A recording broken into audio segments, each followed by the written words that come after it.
Rosa Koire, and I'm from the United States, California. And my topic, what I speak about, is one of the most vitally important issues of our age, and that is United Nations Agenda 21, Sustainable Development. And as I'll be talking about tomorrow, it is the inventory and control plan. Inventory and control of all land, all water, all minerals, all plants, all animals, all construction, all means of production, all food, all energy, all information, and all human beings in the world. And this is a plan that was agreed to by 179 nations back in 1992. It's a United Nations plan. It's called the Agenda for the 21st Century. And so many of us around the world think that, sustainable development, it just sounds so great. Isn't it about recycling and creative reuse and creating energy and food resources for everyone? And the answer is no, it really is not. It's about moving populations into city centers, concentrated city centers, and clearing them out of the rural areas. So I found out about it in a very unusual way, actually, because I spent my career as a legal witness, as an expert witness for the California Department of Transportation. I'm an expert in land use and land valuation. And my specialty is in eminent domain valuation. So, of course, I was valuing property for the government so that the government could acquire that property for road projects. And what I found about 10 years ago, or 10 or 13 years ago, was that land actually, it was very difficult to say what it was worth because you couldn't know what people could do with it because they were being restricted from using their property. And as I explored that and found that it wasn't just in the San Francisco Bay Area where I was working, it was in fact all across the nation and the world, I looked behind that and I found United Nations Agenda 21, Sustainable Development. We created the Post-Sustainability Institute in order to educate people about the economic, social, political, and environmental impacts of communitarianism on the world. And communitarianism is that concept, that social and political construct that says that the individual's rights should be balanced against the rights of the community. And of course, the community is that amorphous, undefined community that when we talk about community, we think we're, of course, part of it and that, it's a positive thing. But really, community is constructed. It's constructed of non-governmental organizations, corporations, and government in order to dictate and regulate what it is that happens around the world. And we, as individuals, have literally no influence on that unless we are in agreement with it. If you dissent against the community, against communitarian law, or against communitarian social tactics, you're rejected and basically made an outcast. And that is something that we wanted to expose to the world. And the reason that we created the Post-Sustainability Institute was in order to sue. We sued our local government, and right now we're suing higher up in order to stop regional plans, because regionalization is the stepping stone to globalization. And globalization is the standardization of all systems.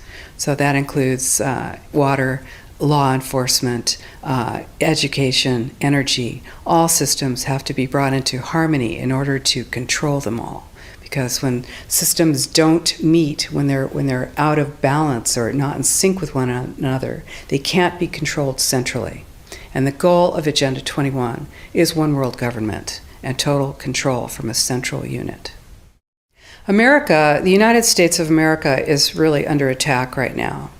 We, in the United States, are, the U.S. landmass is about 2.5 times the size of Europe and has roughly half the population, just over half. That landmass is huge, and about 75% of the population lives in large cities. The goal is to move everyone out of the rural areas and into the large cities, and to destroy representative government and to move it into to a more to government by unelected boards and commissions. Now, here in the EU, of course, you've already moved to that position, where it's an erasure of jurisdictional boundaries, an erasure of national boundaries. And that is the goal, because, as Zbigniew Brzezinski said in 1995, you can't just impose globalization pell-mell as a total movement. You have to do it incrementally, and the way to do that is through regionalization. And in Denmark, for instance, every nation that signed on to Agenda 21 has its local Agenda 21 plan. People in the United States are completely unaware of this. If I go out and talk about this, the United States press attacks me and calls me a conspiracy theorist, which is totally ridiculous. It is a conspiracy, but it's not a theory. It's a fact. Here in Europe, it's openly spoken about, local Agenda 21. And of course, here in Denmark, the Aalborg Principles, 1994, and then Aalborg Plus 10, 2004, was the European Roundtable for Local Agenda 21, was held here. And the principles are public-private partnerships, which is fascism. And this is how it's implemented on the ground, is through this joining together between corporations, non-governmental organizations, and governments in order to cut out the actual individual, your voter, and instead to take that to a level where we literally cannot penetrate. And this is the goal. So this is already far progressed in Europe. The three pillars of United Nations Agenda 21 are economy, ecology, and equity, the three E's, the social equity. And everyone sort of thinks that they know what that means, the idea of social equity. It must mean that, well, everyone's going to have access to clean water and clean air, and no one's property is going to be used as a dumping ground because they are at a poverty level. But really what social equity is about impoverishing huge portions of the population and bringing down the developed nations. And while this sounds like, it sounds almost like in the United States, you'd call that a right-wing point of view, a conservative right-wing point of view. I personally am a liberal. The idea that something this drastic, this radical would be happening worldwide without people knowing it. All you have to do is look at austerity measures, restrictions on transfers of wealth, additional restrictions on land use, ability, to produce, to use your energy, your water, your industry. All of this is happening in developed nations. So when you have your infrastructure attacked like that, it's going to have a tremendous impact on your ability to prosper, as well as the idea that that everything that we're looking at now is destined to collapse our economies. Because the idea, this is a corporatocracy. It's a totalitarian state being developed right now all over the world. And what major corporations want in this fascist development is to be able to have full movement of workers without borders or boundaries, to be able to move their goods through without regulations, and to reduce wages. And so this is the goal. So this is what you find with social equity. That's code for social equity for this movement and reduction of the population.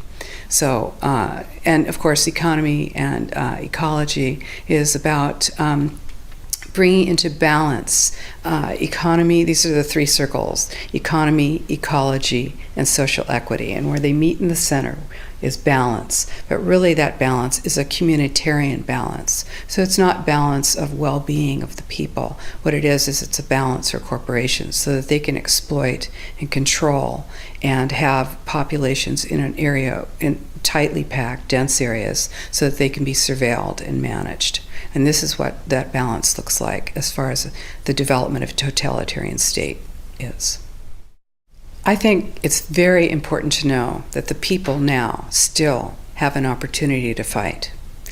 All of us across the world understand that our individuality is at stake here. our most important private property is our body. And of course, surveillance is a vital part. Surveillance, domestic surveillance and control is a vital part of this plan. It is a totalitarian plan. But, just like any other extreme plan, while we are moving towards the end game, we are not there. And this is the opportunity that all of us have now to stand up, to speak out, to refuse to collaborate, to refuse to cooperate, to expose collaborators, to work together to defund these plans, to refuse to demand what it is that corporations want to give us. And so, because no one's holding a gun to our heads right now, we have that opportunity. If that changes, if that moment changes, you certainly won't protest then. So now is the time. And people all over the world are doing this. It's just that the mainstream media is owned by 5 major corporations, and you're not going to get this information from the mainstream press. So you need to be your own press. You need to educate yourself. You need to get out there and educate your neighbors, your community, your real community. You need to help your children understand that they're being indoctrinated from pre-kindergarten to postgraduate school. All of us have a responsibility to ourselves and to others. This is true community, to work for personal freedom. And always remember that even though we work as a group, if we do work as a group, we're all individuals in those groups, and we answer only to ourselves. And this is essential. It's essential as free human beings. This is what we are. We are free, and we need to continue to be free. And I do believe that we will win, but we have to become aware that there is a fight, and then make our friends and our neighbors and our community aware as well, and work together. Right now in the United States, we are moving into massive regionalization. The United States has 50 states, and it's divided into cities, counties, and states, and then the federal government. Instead, Agenda 21 is top-down. It's global, regional, neighborhood, and none of those positions is elected. So in the United States right now, where the development of regionalization is happening very quickly. It's happening with federal funding. There are hundreds of millions of dollars going to local governments in order to have them create regional plans. And what those do is this plan cannot be accomplished without control of land and land use, because, of course, where you live often dictates the kind of life you're going to have. So regionalization takes away our opportunity to have an impact. It takes away representative government. So what we are doing at the Post-Sustainability Institute right now is we are suing to stop the biggest regional plan in the United States, and it is a blueprint for the rest of the country. What this plan is doing is essentially saying that no new development will happen anywhere but in 4% of the San Francisco Bay Area, that all 101 cities and 9 counties will be joined together, and all land use decisions will be made basically by an unelected board. What this will do to land use and land value in the San Francisco Bay Area, to movements of people, to development of business, to freedom, is unfathomable. And people are not aware of it. The only thing that is standing between that and full passage is our lawsuit. Now, what this truly means is if you tell people that they have to build only smart growth, high-density development in an urban center right on a train line, or the train doesn't have to be there, it's the proposed idea of a train line, and then no development, no buildings, no residential, no commercial can happen outside of that very, very concentrated area. Then what do you have? You have a concentration camp of the future. This is exactly what it looks like. And you see, it's very much more subtle and much more sophisticated than it was when the Nazis were doing it. You are not going to get thrown on a train car. You will just have your roads out in the rural areas pulverized and turned to gravel. You'll have your family well monitored. You will have your energy restricted. You will have your school service cut, your sheriff's service cut. You will find that you are not able to get your goods to market, and then you have to move into the city, and then you will move into this high-density development that is subsidized with our property tax dollars, and pretty soon you will have the Wildlands Project, which is predicated on moving people out of the rural areas. And this is how it happens. So, people say, well, hey, nobody's getting me off my land. Well, it's very easy. No one's going to come to your door with a gun, but they will move you off your land, and you will be in the cities. And those cities will be full capability of surveillance, monitoring, and control. These buildings, these high-density buildings, are being built with a concept of eyes on the street. You become basically a deputized police adjunct. Your job is to watch the street. Your job is to watch your neighbor. The war on terror is a war on you.